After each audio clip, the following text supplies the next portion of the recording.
کہ کومو کو ہمارے گورنر کو اندازہ ہو گیا تھا، وہ کہتے تھے ابھی 2 ہفتے پہلے کہ یہاں گولی کی رفتار سے زیادہ تیزی سے یہ پھیلے گا. انہیں اندازہ تھا، انہیں پتہ تھا. یہ نیو یارک جو ہے نا، خاص کر نیو یارک سٹی یا یہ سبرب جو ہے نیو یارک کا، کہ 200 ڈفرینٹ کلچرز کے لوگ رہتے ہیں. 204 زبانیں تو نیو یارک سٹی میں بولی جاتی ہیں گھروں میں. تو کرونا ہو گیا، چائنا میں ہو گیا، اس کے آس پاس میں ہو گیا، یہاں فلائٹیں کھلی رہیں، بغیر کسی چیکنگ کے آنے دیا گیا. ایسی گواہیاں بھی ملی ہیں کہ چائنا کے وائے ہوتی ہوئی جو فلائٹس، ایون پاکستانی جس میں بیٹھ کر آئے ہیں، کہ پوری فلائٹ کھانس رہی تھی، لوگوں کو بخار تھا، یہاں پر اترے کسی نے پوچھا تک نہیں. پاکستان میں کم از کم یہ تو کیا نا کہ بخاری چیک کیا، کچھ رشوت دے کے نکل گئے ہوں گے مگر کافی حد تک کنٹرول کیا. اور جو باقی ایشو ہوئے وہ وہاں تو دیکھیں ایکسپیکٹ کر سکتے تھے نا، تھرڈ ورلڈ کنٹری ہم کہتے ہیں، کوئی نظام نہیں ہے، مگر بہت شرمندگی سے کہنا پڑتا ہے کہ یہاں پر بالکل بھی کیئر نہیں کی گئی اور یہ ایپیک سینٹر بنا دیا گیا. اور ابھی تو بہت خطرناک یہاں پر پیشن گوئیاں آ رہی ہیں، پریڈکشنز، پتہ نہیں کیا ہونے جا رہا ہے، کچھ نہیں پتہ کون رہے گا کون نہیں رہے گا، کس کا نمبر آئے گا کس کا نہیں آئے گا. اور گھر میں ایک لاک ڈاؤن کتنے دن رہیں گے آپ، کتنی دن دنیا سے دور رہ سکتے ہیں. مطلب یہ ڈزنٹ لک، یعنی پاسبل نہیں نظر آتا کسی بھی صورت سے کہ آپ 15 دن 20 دن یا ایک مہینہ کے زیادہ سے زیادہ 15 دن 20 دن، اور پھر یہ کہہ رہے ہیں کہ لوٹ کر آ رہا ہے. دیکھیں پاکستانیوں سے تو میں ایک ہی درخواست کروں گا کہ پلیز اپنی ٹیک کیئر کریں، جس حد تک رہ سکتے ہیں گھروں میں رہیں، ہیلپ آؤٹ کریں حکومت کو. مجھے بہت دکھ ہوا، میں بہت ہمیشہ سے ان کا معتقد رہا ہوں، مفتی تقی عثمانی صاحب کا، مگر آج ان کے بیان سے مجھے بہت دکھ ہوا کہ جی حکومت نے اگر کہہ دیا کہ جی 4 سے 5 لوگ جماعت میں آ سکتے ہیں نماز میں، تو آپ جب تسلیم کر رہے ہیں تو مخالفت کرنا ضروری ہے کہ جی ہمیں یہ بات پسند نہیں آئی، ہم چاہتے تھے 10 لوگ ہوں. مطلب لوگوں کو یہ میسیج ضرور دینا ہے کہ ہم نے مخالفت کرنی ہے. خاموشی سے بھی ایکسیپٹ کیا جا سکتا تھا. اور دیکھیں یہ جو مسلسل آپ سوشل میڈیا پہ چیزیں پھیلا رہے ہیں نا کہ تفتان کا بارڈر کھلا رہا، دیکھیں میں نے تو ابھی آپ کو بتایا کہ یہاں تو بڑا میرٹ ہے، بڑا انصاف ہے، مگر لوگوں کی سمجھ میں نہیں آیا. اور یہ شاید ایک دوسری بحث شروع ہو جائے گی ڈیموکریسی کی اور اتھارٹیرین سسٹم کی کہ کون سا بیٹر ہے، کہ جمہوریت کی کوئی پرابلم تھی کہ یہاں نہیں روکا گیا اور وہاں اتھارٹیرین سسٹم تھا تو ہر چیز روک لی گئی، اور پاکستان جیسے ملکوں میں کوئی سسٹم ہی نہیں ہے. دیکھیں یہ تفتان کے بارڈر سے جو ہوا ہے، جو زلفی بخاری کا نام آ رہا ہے، تو میں ایک بات آپ کو بتا دوں، یہ بالکل ایسے ہی ہوا ہے جیسا آپ لوگ سمجھ رہے ہیں، مگر اس کا بیک گراؤنڈ سمجھنے کی ضرورت ہے. آپ نے اپنی اقلیتوں کو اتنا غیر محفوظ، اتنا احساس کمتری میں مبتلا کر دیا ہے، اتنا انسیکیور کر دیا ہے، اتنا بد اعتمادی ان میں پیدا کر دی ہے کہ وہ جب موقع لگتا ہے اپنے فائدے کے لیے سوچنا اور غور کرنا شروع کر دیتے ہیں. اور یہ انسانی نیچر ہے. جب میرٹ نہ ہو، جب لوگوں کو یہ خوف ہو کہ آپ انہیں مار دیں گے، آپ انہیں کسی عقیدے کی بنیاد پر الگ کر دیں گے، تو وہ اجتماعیت سے ہٹ کر سوچنے لگتے ہیں.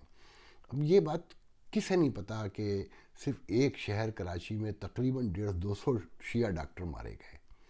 میرے اپنے جاننے والوں میں اب درجنوں واقعات سنا سکتا ہوں کہ ہم نے کیا کیا ظلم کیا ہے، یا کوئٹہ میں کیا ہو رہا ہے. اور پھر دوسری بات یہ ہے کہ دیکھیں یہ جو کہا جا رہا ہے نا کہ یہ ہزارہ شیعہ جا کے وہاں پر ایران کے حق میں سیریا میں لڑ رہے ہیں، تو آپ یقین کریں سنی بھی جا کے لڑ رہے ہیں. یہ دونوں طرف کے لوگ، جو دونوں طرف کی لڑائی ہو رہی ہے سعودی عرب کی اور ایران کی پراکسی وار میں، اصل انر آپ ہی ہیں، وہ شیعہ بھی ہیں وہ سنی بھی ہیں.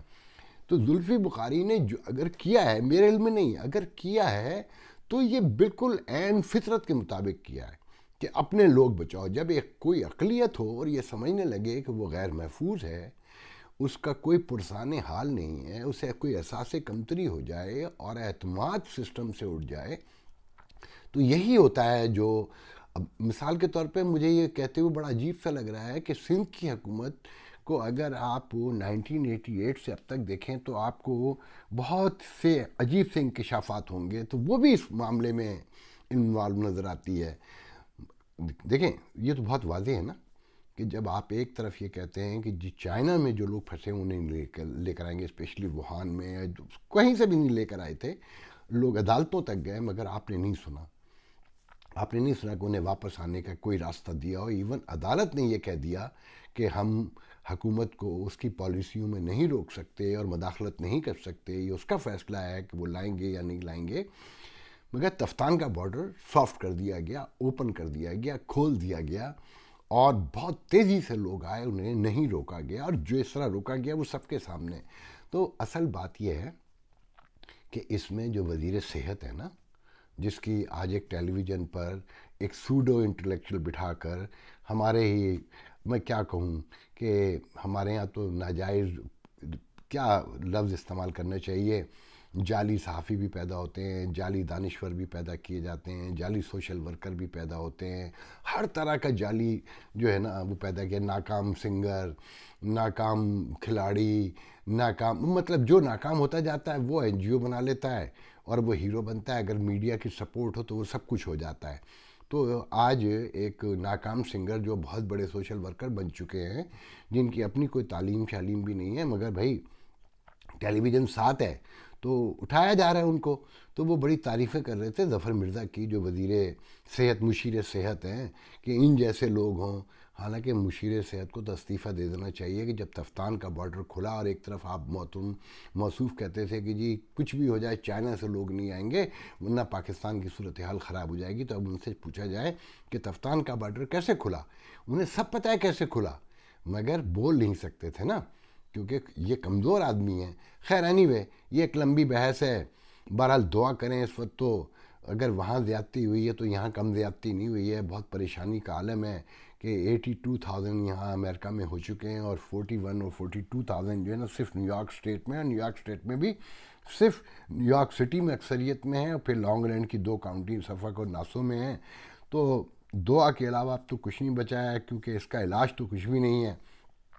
آپ یقین کریں پاکستان کا مجھے نہیں پتا, یہاں ہاسپٹل میں 90% مریضوں سے کہا جا رہا ہے کہ گھر جا کے آئسولیشن میں چلے جائیے. میرے اپنے جاننے والوں میں لوگ موجود ہیں, اور میرے دوستوں کے فیملیز میں یہ واقعات ہوئے ہیں, اور ان سے صاف کہا جاتا ہے کہ جی آپ نے کرنٹین کرنا ہے, گھر جا کے کر لیجئے, کوئی علاج ولاج تو ہے نہیں. جس طرح سے بھی بس صرف پانی پیتے رہیے اور امیون سسٹم بلڈ کرنے کے لیے وٹامن سی لیتے رہیے, اس کے علاوہ کوئی راستہ نہیں ہے. بس دعا کی جا سکتی ہے, تو اللہ تعالیٰ سب پر اپنا رحم کرے. اللہ حافظ.